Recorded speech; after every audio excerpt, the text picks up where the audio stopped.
Okay, so we are ending the week of cosmetics and formulations using coffee as some sort of awesome thing that we put into our cosmetic formulations in an epic way, because we are using all ways, all manners that it can be done into this thing.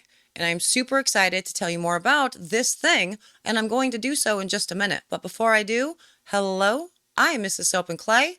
Let's make stuff.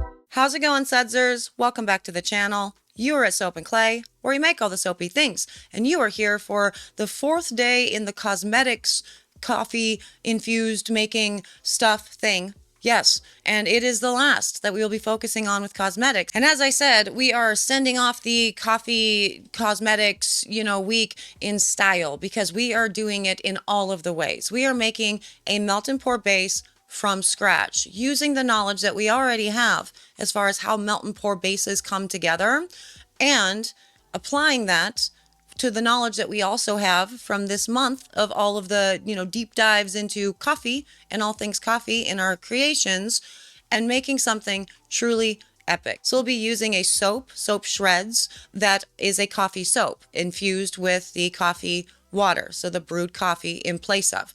We'll be using a glycerin extract of coffee. We'll be using an alcohol extract of coffee. Both things that are great solvents to make a melt and pour base in the first place. And obviously the coffee oil and the coffee butter also incorporated in that, because that's what we used to make the soap. So it's going to be quite a process. I am making this specifically for a face soap. So I will be incorporating activated charcoal, and then also red clay went into the creation of the original soap base.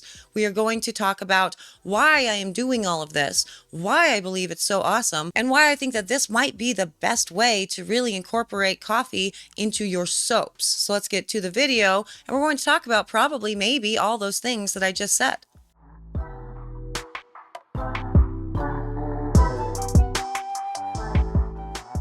One of the reasons why I love this new format that we're doing with going into like essentially an entire month's worth of content about one ingredient is obviously helping out you guys and everything, and learning and growing together and trying new tests. But it really forces me to test my soapy skills and up my soapy game as well. And here's a great example of that. So for my flagship face soap that I've made for a bajillion years, wildly bestseller, always out of stock. It is an activated charcoal face soap made out of a glycerin base. Now, I custom make the glycerin base, which means I make the cold process, and then I turn it into a glycerin soap.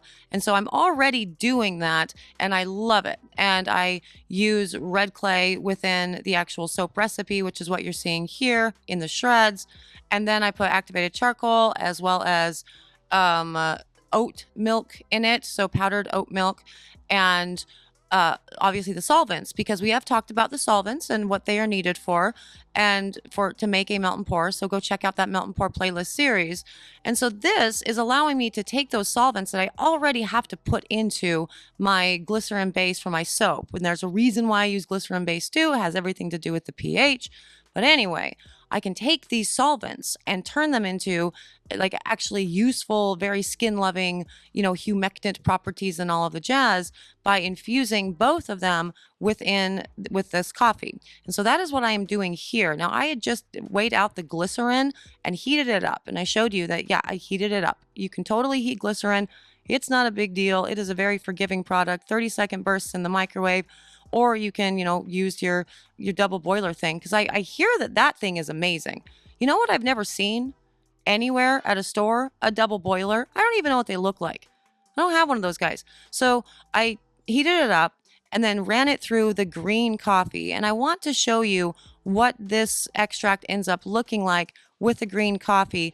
It is going to get pretty close to clear, and I think with an extra filtration system, it can be clear. But for my purposes, since this is turning into an activated charcoal face paste, so it's going to be a black bar, I don't need it to be clear. And so I'm going to let this infuse for a couple days before I use it. Now, for the rest of it, I will be using, for the other solvents, I will be using alcohol, which I always do within this face paste, recipe or whatever, but I have reversed the amounts that I am using for this recipe. So this is an infused coffee alcohol, so it's 99% isopropyl, and I usually put, for this size batch, 5 ounces of the alcohol to 15 ounces of the glycerin. Those are the two solvents that I use for my melt and pour, for my glycerin base. And I reversed that. And so 15 ounces of this, which looks delightful. That's isopropyl alcohol. Remember when I made that? Delightful. 10 out of 10. So that is my coffee infused alcohol, and the glycerin is doing its infusion stuff. And then I'm going to put my waxes, so waxes, stearics, etc., and so forth, into my base, which is my soap shreds, and going to put that all into the crock pot to start melting down before I add my solvents and turn it into a glycerin base. And so here is the recipe that I'm writing down for all of you if you are interested in trying this.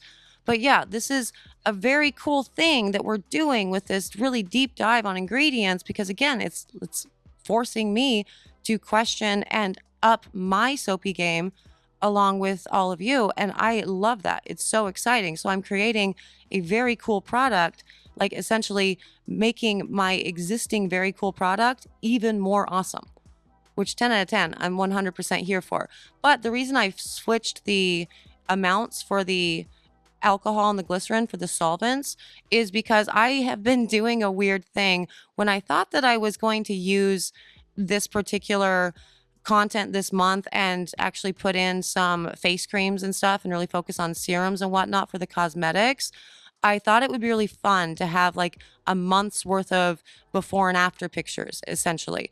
And so I did that. I took a picture every day using very specific products. I essentially messed my skin up intentionally. I did a chemical peel, and then because my skin's always really good, I don't really have problems with it, and then used these products that I made, including a serum and a face cream, for an entire month and like cataloged my progress. And then I chickened out on showing it.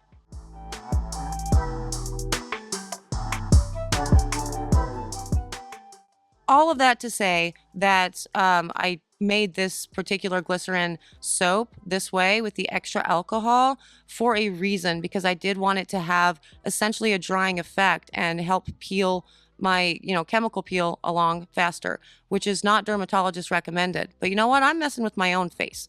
So I can do what I want. I do not recommend that you do that. However, if you reverse the glycerin and the alcohol in this particular recipe, it's delightful. It's absolutely great. And you just saw the infusion with the glycerin into the coffee. And as you can see, definitely sediment within it. Definitely was cloudy. It's definitely getting extracts from the green coffee bean, but it's not, the brown that you would expect from the roasted. And so it definitely got an infusion within it, which is super cool. So that means essentially you can extract with coffee, very forgiving. You can do an alcohol extract, a glycerin extract, an oil extract, a butter extract, a water extract, all of the things to get all of the skin loving awesomeness out of your coffee.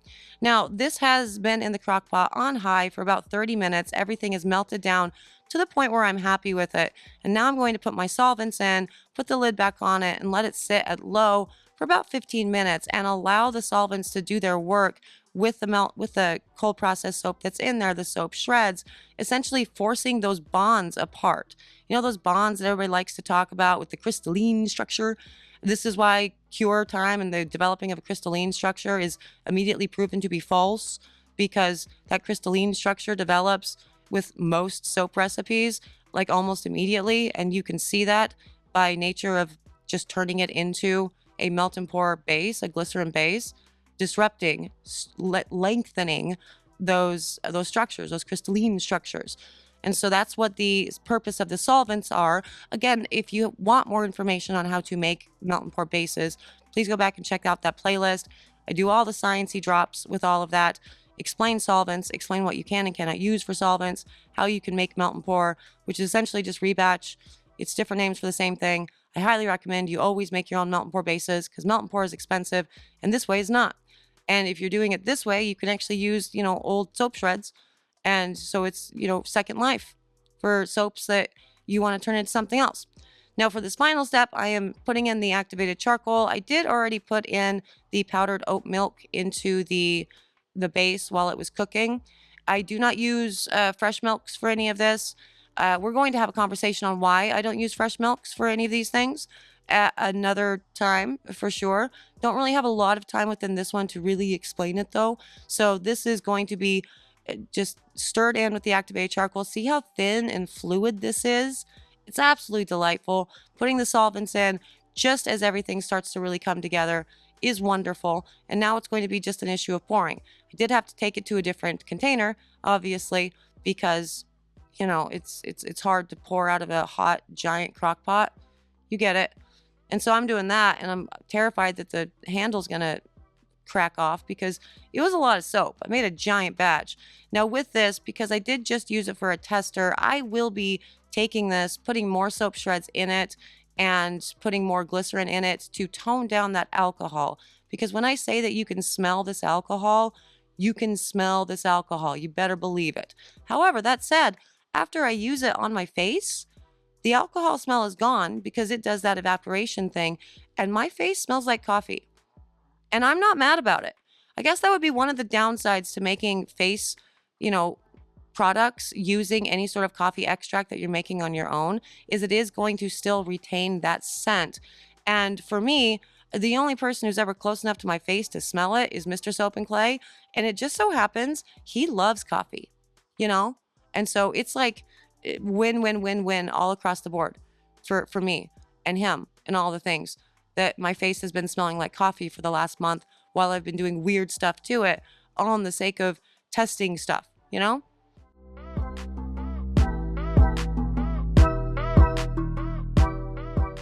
So on to the reveal of all of this. This is firmed up for about 3 hours, and now we're just going to pop everything out and show you it's all firm, it's ready to go.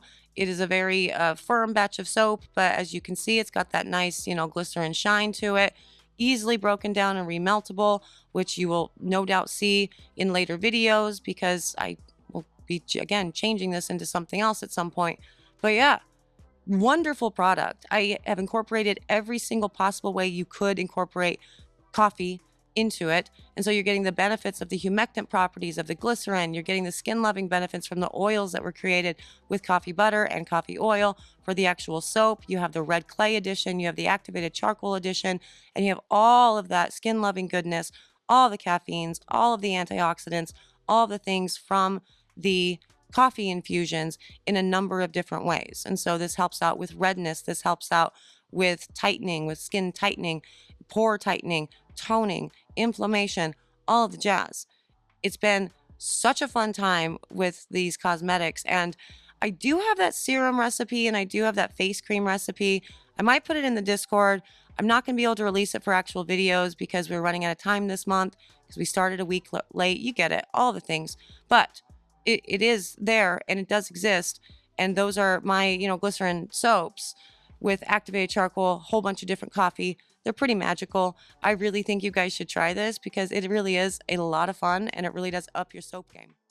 Yeah, so regarding my final thoughts on the actual melt and pour for the recipe and the amounts of the alcohol and everything that I used, yeah, I would say for sure, if you're more interested in what the final recipe was, go check the Discord, talk about it over there, because I do believe that while it was perfect for my purposes and this weird thing that I was doing, ultimately a little bit too much alcohol in all of this, and I did adjust the final recipe more than somewhat. But if you are a person who has, maybe skin that has a hard time turning over, this is going to be a really good face soap to use to help with that exfoliation process. If you are a person who has oily skin and likes using alcohol toners, I know that's controversial. I know it's a whole ass thing. I completely get it, and I agree with the science for sure. For my purposes with this, it totally worked for me, but for general use, something that I would sell, definitely dialed back those percentages for sure. But for the actual making and everything, so easy, so beautiful, so fluid, such a delightful bar of soap. The bubble on it was lovely. The hand feels incredible. And I'm really using all of the aspects of coffee in this in a really thoughtful way for a soap. Remember, we have talked about soaps being rinse off products, and that is true. But if you are the type of person who washes their face for like a full 3 minutes every day because, dermatologist said so or whatever, and getting all the massage action and everything going on with that, then totally, it's such a good thing to use to brighten your day, to brighten your complexion, all the things first thing in the morning, and leave your best face forward. I loved it. Like I said and mentioned in the video, I did some weird stuff with it, and I might, deliver it as like a members only thing or something to the Sudsers, the Discord Sudsers. I don't know. I'm not real sure that I'll get to that point. I don't know that I'm there yet, but maybe I will. So you can see what the actual progression was from where I started using my face as an experiment to, the end. It was a whole thing. So if I do that, it'll definitely be on Discord. So membered Sudsers, if it happens, be on the lookout for that, I guess. Now this does end our cosmetics portion for this coffee deep dive that we are doing for the month of January, but that is not where coffee and cosmetics really does end. You can incorporate coffee into so many different products. I mean, we're talking about face serums, hair care. We have barely scratched the surface on what you can do, how you can harness the power of coffee and put it into your formulations to make them extra special, extra skin loving, extra hair loving, extra awesome. And so what are your ideas? What are you guys thinking? Let me know in the comments below what else you would like to play with this. Has this made you want to go and start testing for your own products? If so, tell me what they are. I'm very interested in knowing. I hope you guys had a good time this week. I had such a great time. This has been so much fun. This month has been great. I hope that it's really helping dissect everything about the coffee bean and all the ways that we can incorporate it, and really helping you guys in your soapy knowledge, because again, that's what we do here. We focus on the science and the why behind the product so you guys can be better makers. And so I hope that this month has been that. I know for a fact that this month has definitely been helpful for some of you, because we have Project Soapway coming up next. That's what we will be doing this next week. And the soaps that came out of the Project Soapway Coffee Challenge are incredible. I cannot wait to share them with you. And for some of you, you don't have to wait until Monday, because I hope that I've announced it by now, or if not, I'm going to be announcing it immediately following. We are going to be doing a members only live on Sunday, going through all the videos, talking about them in a live space when we have time to just sit and chit chat, and we're not just rushed by, a 20-minute video and we have to stop talking, because that's the worst part of the premieres for me. We're still having a conversation and the video stops, and it's a bummer, So look out for that, membered Sudsers. I super hope it's going to be good and you guys are going to like it. I'm excited to get back into lives and everything with you. For the rest of you, hello, you exist. You don't get to see the members only live. Sorry about it. But you can see those videos next week as I release them. Makes sense? All the things. I'm going to go. I've obviously had way too much coffee this entire month, and so I should probably chill out before I have to sit and not fidget for an hour to 2 hours or whatever on a live. So I'm going to work on that in the next couple days. But I will see you guys for the membered Sudsers on Sunday, and for the non-membered Sudsers on Monday for another round of actual soapy and still coffee fueled soapy fun. Bye.